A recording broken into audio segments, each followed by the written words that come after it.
नमस्कार दोस्तों, मैं हूं दीपक सिंह, दैनिक क्षण समाचार से। थोड़ी सी बारिश होती है तो जम्मू म्यूनसिपल कॉरपोरेशन की पोल खुल जाती है। बड़े बड़े बातें, बड़े बड़े दावे, बड़ी बड़ी बातें की जाती हैं। और अगर आप देखेंगे स्थिति तो अभी ज़्यादा कोई बारिश हुई नहीं है, लेकिन कई लोगों के घरों में पानी, कई जो नालियां हैं वो उखड़ गई हैं, कईयों की दीवारें गिर गई हैं, लोगों के घर भी, कल हम देख रहे थे वो घर भी गिर गए। कई लोग तो इतने परेशान हैं, वो कह रहे हैं जी हो सकता है हमारे घरों में पानी आ जाए, हम मंदिरों में पानी आ जाए तो वो ये भी टूट जाएंगे। और म्यूनसिपल कॉरपोरेशन की बड़ी बड़ी बातें, स्मार्ट सिटी बनाएंगे हम, और मेयर साहब कह रहे हैं कि यहाँ अब बर्फ़ भी गिरेगी, 2031-32 में बर्फ़ भी गिरेगी। तो ये बातें सुनकर सारे लोग चिंतित हैं और आजकल अपने अपने सोच के हिसाब से कि हम ये करेंगे 2031 में, 2032 में। लेकिन इस पर चर्चा करेंगे। चर्चा करने के लिए हमारे साथ हैं विशाल गुप्ता, जो व्यापारी हैं, और इनसे में बहुत सारे इश्यूज़ के ऊपर हम बातचीत करते रहते हैं। सोशल एक्टिविस्ट भी हैं और लोगों का मत भी रखते हैं। विशाल जी, आपका बहुत बहुत स्वागत है। धन्यवाद। अच्छा, मैं ये जानना चाह रहा हूँ, ये स्मार्ट सिटी जो देख रहे हैं आप बारिश के बाद, ये कैसी लग रही है आपको? स्मार्ट है कि इसमें थोड़ा सा आपको कोई दाग लग रहा है? ये देखिए, ये जो सी हमारी आज की जो जम्मू स्मार्ट सिटीज़ का जो बड़ी बड़ी बातें की जा रही हैं, तो ये तो हमें तो स्मार्ट कहीं से दिख नहीं रही है। मीन्स ग्लोशाइन बोर्ड लगाने से ये कोई स्मार्ट सिटी नहीं बन गई। मीन लोगों को हर एरिया के नाम पता थे, तो आज बस एक बोर्ड लगाने से हमारी स्मार्ट सिटीज़ नहीं बन जाती हैं। स्मार्ट सिटीज़ को इम्प्लीमेंट भी करना पड़ता है। मैं आप देखिए हमारे जम्मू शहर की हालत, ये 3-4 दिन से बारिशें जो सी चल रही, तो कितना लोगों के घरों में पानी आ गया। तो जहाँ पे काम करना चाहिए जम्मू म्यूनसिपल कॉरपोरेशन को, वहाँ पे ये विफल रहे हैं। ये जो से हमारे कॉरपोरेट्स हैं, ज़्यादातर मेजॉरिटी तो यहाँ पे बीजेपी की है ना। मेयर साहब हमारे बीजेपी की, डिप्टी मेयर बीजेपी की, फिर ऊपर से फुल मेजॉरिटी ऑफ हाउस भी बीजेपी का। तो देखिए, अभी मैं आपको सुनाता हूँ, ये जैसे तालाब तिल्लो की रोड है, जहाँ से अपना ये अपना पुलिस का क्वार्टर्स भी हैं, तो वहाँ पे आप, कल मैं देख रहा था सोशल मीडिया में भी, वहाँ पे तो आर्टिफिशियल लेक ऑटोमेटिकली बन गई ना। बारिश होती है वहाँ पे पानी जमा, फिर उसके बाद तालाब तिल्लो की हालत देख लीजिए। मैं विशाल नगर की वीडियोस देख रहा था, मैं पब्लिक ने इतनी वीडियोस डाली थी। फिर उसके बाद अपना कबीर कॉलोनी, ये वो आगे पीछे में इतना पानी आ गया। तो मैं गवर्नमेंट को देखना चाहिए, जब हम बातें करते हैं 400 करोड़ 500 करोड़ के बड़े बड़े प्रोजेक्ट्स आ गए हैं, करोड़ों रुपए के गिनाते हैं मेयर साहब हमारे, तो उस पर देखना भी चाहिए ना, वो 400 करोड़ 300 करोड़ कहाँ पे यूज़ हो रहा है। तो जहाँ पे देखिए, जहाँ पे हमारी वाटर लॉगिंग होती है, वहाँ पे पंपिंग सिस्टम कर देना चाहिए, अगर वहाँ से पानी की निकासी का कोई उपाय नहीं है तो ये वाले प्लान्स करने चाहिए। बेसिकली यहाँ पे जो है ना, वो सिर्फ बताया जा रहा है इतने करोड़ आ गए, इतने करोड़ आ गए, उसका इम्प्लीमेंट अच्छे तरीके से नहीं हो रहा है ग्राउंड पे। तो इसीलिए सबसे बड़ी बात है, जब काम हो उसकी प्लानिंग भी होनी चाहिए ना। प्लानिंग है नहीं है तो काम पर काम, उद्घाटन पर उद्घाटन है। वो कहावत नहीं है एक डोगरी में, बारे देखे आरा बारा ते अंदर देखे जुएं दा खारा, वो मुझे याद नहीं आ रहा है, ऐसी कोई कहावत है? देखिए, ये इसीलिए तो रोना है। मैं प्लानिंग ही नहीं है ना। मैं आपका ड्राफ्ट अच्छा नहीं है तो आप उसको इम्प्लीमेंट कर रहे हो रोड पे। अगर ब्लैक टॉपिंग होती है, पहले उसकी सोलिंग होती है, तो फिर उसकी एक अच्छी सी लेयर बनती है, स्लोप बनती है। अगर बारिश हो तो वो पानी नीचे से चले जाए, वो हमारी ब्लैक टॉपिंग को।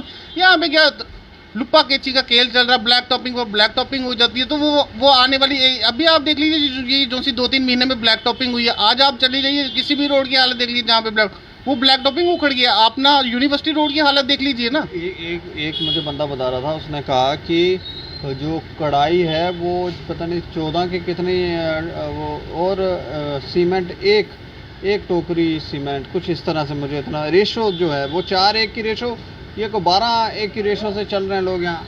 इसीलिए तो देखिए ना, हमारे एक्सीएन जो जेई ये जितने भी स्टाफ हैं, इनका फ़र्ज़ बनता है उस वर्क को जाके देखें। बट अनफॉर्चुनेटली यहाँ पे क्या है, यहाँ पे ठेकेदार तो काम कर रहा है जैसा उसको लगता है सूटेबल, तो जो उनसे ऑफिसर का काम है उसकी क्वालिटी को चेक करना, वो क्वालिटी चेक नहीं करते हैं।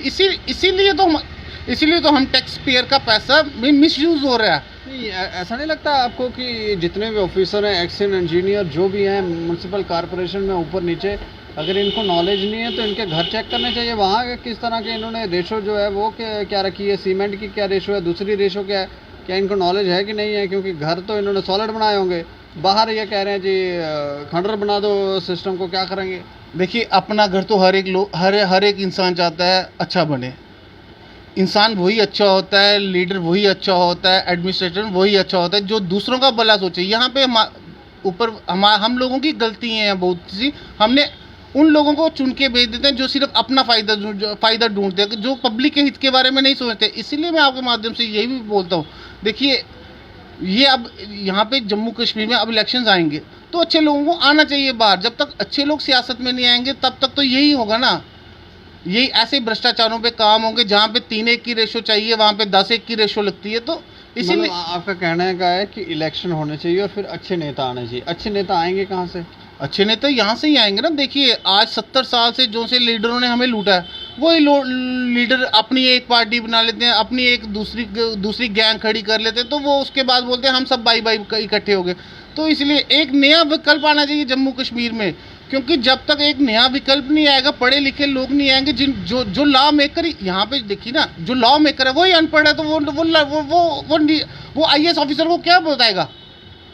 जब लॉ बनाने वाला पढ़ा लिखा होगा वो IPS भी फॉलो करेगा, जो उनसे पब्लिक है उसको भी समझ आएगा हमें ये लॉ ऐसे फॉलो करने हैं।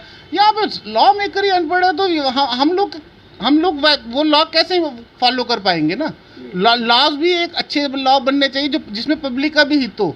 यहाँ पे लॉ है नहीं, कुछ है नहीं, सिस्टम है नहीं, तो मीन्स वही पुराने 70 साल के जो से नहीं, वो अब थोड़े लॉ जो हैं वो हटाए गए हैं, नए लॉज आए हैं यूटी में, तो थोड़ा सा हरकत नहीं हो रही है? थोड़े हिले हुए हैं सारे लोग। ये लॉ भी जो से आ रहे हैं ना, ये ऊपर से ही लॉ आ रहे हैं, तो बट पब्लिक इस लॉ से बहुत परेशान है। देख लीजिए, नए लॉज बनने चाहिए। नए लॉज नहीं बनने चाहिए, लॉ मेकर एजुकेटेड होना चाहिए।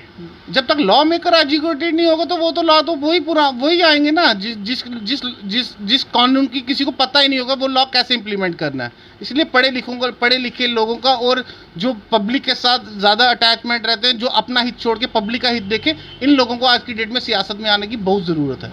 लेकिन ये बाकी जो लोग कुर्सियों के ऊपर बैठे हैं ये पढ़े लिखे ही हैं, ये कौन से अनपढ़ बैठे हुए हैं? ये पढ़े लिखे लोग नहीं है, ये सब लोगों ने मोदी जी के नाम पे वोट मांगे हैं। अगर ये आज अपने नाम पे वोट मांगने चले जाए, मुझे नहीं लगता कोई 5-6 कॉर्पोरेटर भी जीत के आ सकते हैं इस हाउस पे।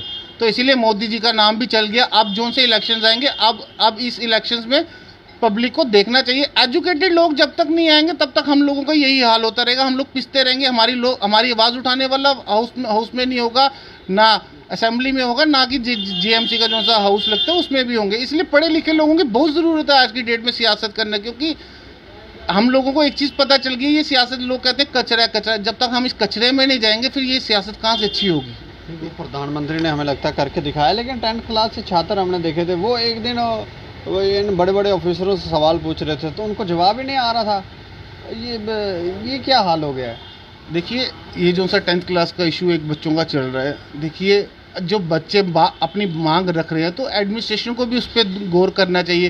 क्योंकि देखिए ये 10th क्लास के बच्चे वो मास प्रमोशन मांग रहे हैं जब हमारे पास 2G की स्पीड थी, वो लोग बच्चे पढ़ नहीं पाए। अगर कोई बच्चा 2 सब्जेक्ट में फेल हो गया, वो कह रहे हैं आप 2 सब्जेक्ट के पेपर दे दिए। अब बच्चे उस चीज़ को मानने के लिए तैयार नहीं है। देखिए ये हमारा फ्यूचर है, ये जम्मू कश्मीर के ये बच्चे हैं, ये हमारे फ्यूचर्स हैं।